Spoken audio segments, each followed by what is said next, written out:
পারস্য উপসাগরের তীরে ভিড়েছে মার্কিন রণতরী, যে রণতরীকে ঘিরে আবর্তিত হচ্ছে গোটা মধ্যপ্রাচ্যের ভবিষ্যতের হিসাব নিকাশ।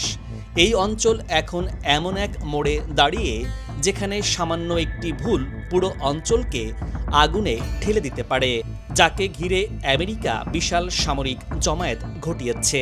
তাহলে ইরানের আকাশ সীমায় হামলা চালাতে কেন বারবার থমকে যাচ্ছে পেন্টাগন? সমর বিশেষজ্ঞদের দাবি, ইরানের আকাশে এখন কেবল ক্ষেপণাস্ত্র নয়, ফাঁদ পাতা হয়েছে এক অদৃশ্য জাল। ইরানের আকাশ সীমা কিভাবে পেন্টাগনের জন্য এক দুর্ভেদ্য দুর্গে পরিণত হলো? তেহরানে হামলার ছক কষতে গিয়ে কেন 10 বার ভাবতে হচ্ছে ওয়াশিংটনকে? যুদ্ধের ময়দানে কি তবে নিরস্ত্র হতে চলেছে সুপার পাওয়ার আমেরিকা? বিশ্ব পরিস্থিতি যেন ক্রমেই উত্তপ্ত আগুন ছড়িয়ে দিচ্ছে, এগিয়ে যাচ্ছে এক অনিশ্চিত অনিরাপদ ভবিষ্যতের দিকে। এই উত্তেজনার মাঝেই বারবার আলোচনায় আসছেন মার্কিন প্রেসিডেন্ট ডোনাল্ড ট্রাম্প। তার বক্তব্য, সিদ্ধান্ত আর আগ্রাসী অবস্থান বিশ্ব রাজনীতিকে আরও অস্থিতিশীল করে তুলেছে বলে অভিযোগ উঠেছে। মিস্টার ট্রাম্প দাবি করেছিলেন তিনি চাইলে বিশ্বকে 150 বার ধ্বংস করে দিতে পারেন। দ্বিতীয়বার ক্ষমতায় এসেই দাম্ভিকতা দেখাতে শুরু করেন তিনি। ইরানে হামলা চালানোর জন্য যুক্তরাষ্ট্রকে বারবার উদ্বুদ্ধ করে আসছে মধ্যপ্রাচ্যের বিস্ফোরা হিসাবে দাঁড়িয়ে থাকা ইসরায়েল।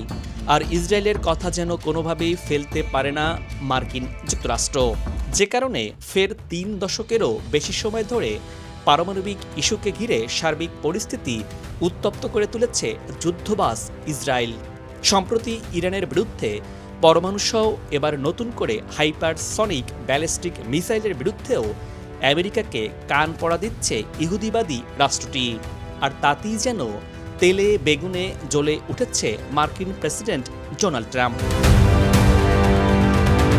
ইরান এবং যুক্তরাষ্ট্রের মধ্যে চলমান কূটনৈতিক টানাপোড়েনের মাঝেই এই অঞ্চলে বড় ধরনের বিমান শক্তি মোতায়েন করেছে ওয়াশিংটন।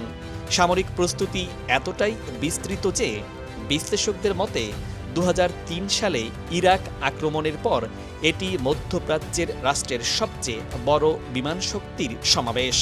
মার্কিন সংবাদ মাধ্যম ওয়াল স্ট্রিট জার্নালের প্রতিবেদনে বলা হয়েছে, অত্যাধুনিক F-222 রেফটার ও F-35 লাইটনিক স্টেলথ যুদ্ধবিমান সহ বিমান সহায়ক যুদ্ধবিমান মোতায়েন হয়েছে।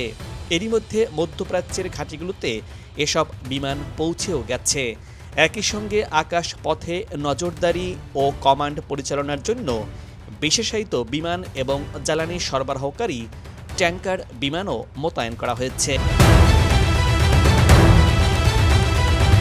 ফ্লাইট ট্র্যাকিংয়ের তথ্য অনুযায়ী জর্ডান এবং সৌদি আরবের বিভিন্ন ঘাঁটিতে বহু মার্কিন এই যুদ্ধবিমান অবস্থান নিয়েছে। এসব বিমানের মধ্যে F-15 ও F-16 যুদ্ধবিমান রয়েছে।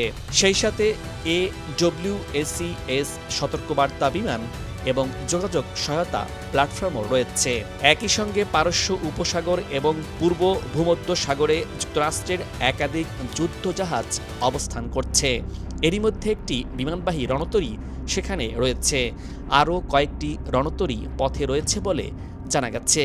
এই সামরিক প্রস্তুতির মাঝেই মার্কিন প্রেসিডেন্ট ডোনাল্ড ট্রাম্প আলোচনার সমঝোতা না হলে ইরানের বিরুদ্ধে সামরিক পদক্ষেপ নেওয়ার কড়া হুঁশিয়ারি দিয়েছেন।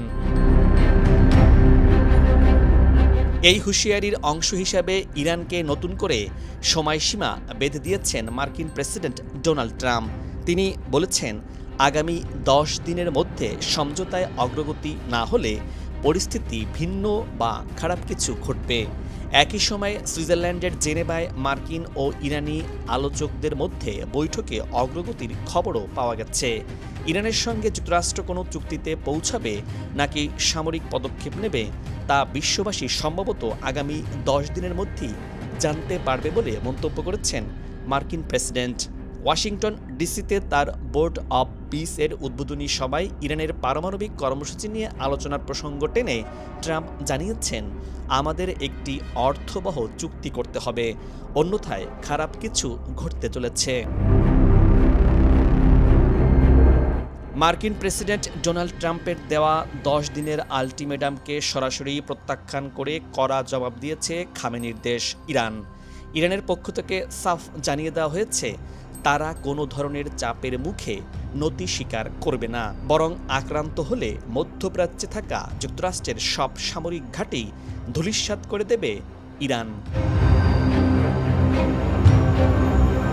বিশ্লেষকদের মতে যুক্তরাষ্ট্রের সামনে দুটি সম্ভাব্য লক্ষ্য রয়েছে।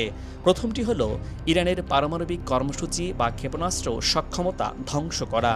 দ্বিতীয়টি আরও কঠিন এবং ঝুঁকিপূর্ণ, সেটি হল ইরানের শাসন ব্যবস্থাকে দুর্বল করে পরিবর্তনের চেষ্টা করা।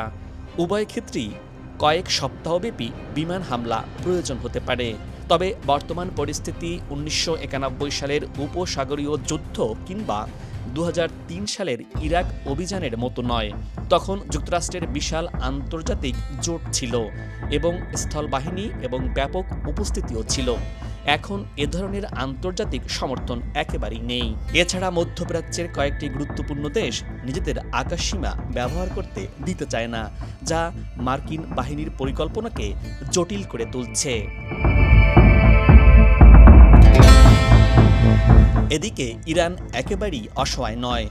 দেশটির কাছে এখনও উল্লেখযোগ্য পরিমাণ ক্ষেপণাস্ত্র ভাণ্ডার রয়েছে, যা ওই অঞ্চলে মার্কিন ঘাঁটিগুলোর জন্য হুমকি হয়ে উঠতে পারে।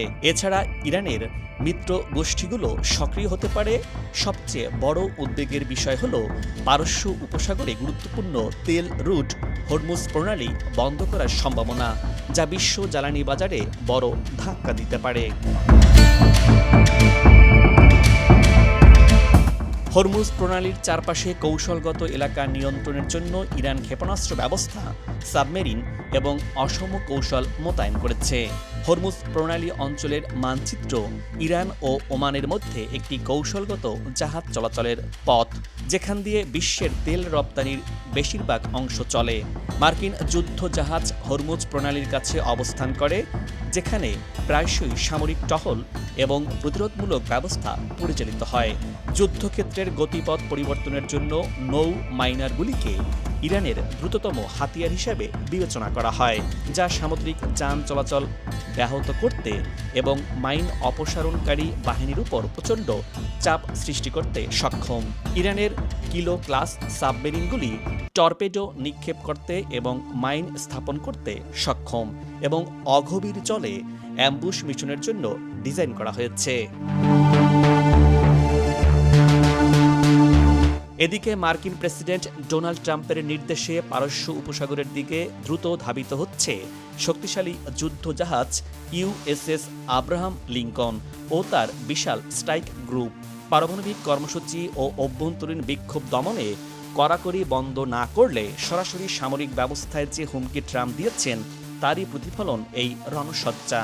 পাল্টাপাল্টি জবাবে ইরানও তাদের সামরিক বাহিনীতে 1000টি নতুন কৌশলগত ড্রোন যুক্ত করে যুদ্ধের দামামা বাজিয়ে দিয়েছে। এদিকে তেহরানের রহস্যময় বিস্ফোরণ, অন্যদিকে মার্কিন রণতরীর গর্জন, সব মিলিয়ে মধ্যপ্রাচ্য এখন এক অগ্নিয়গিরির উপর দাঁড়িয়ে রয়েছে, যার বিস্ফোরণ পুরো বিশ্বের ভূ রাজনীতিকে তছনছ করে দিতে পারে।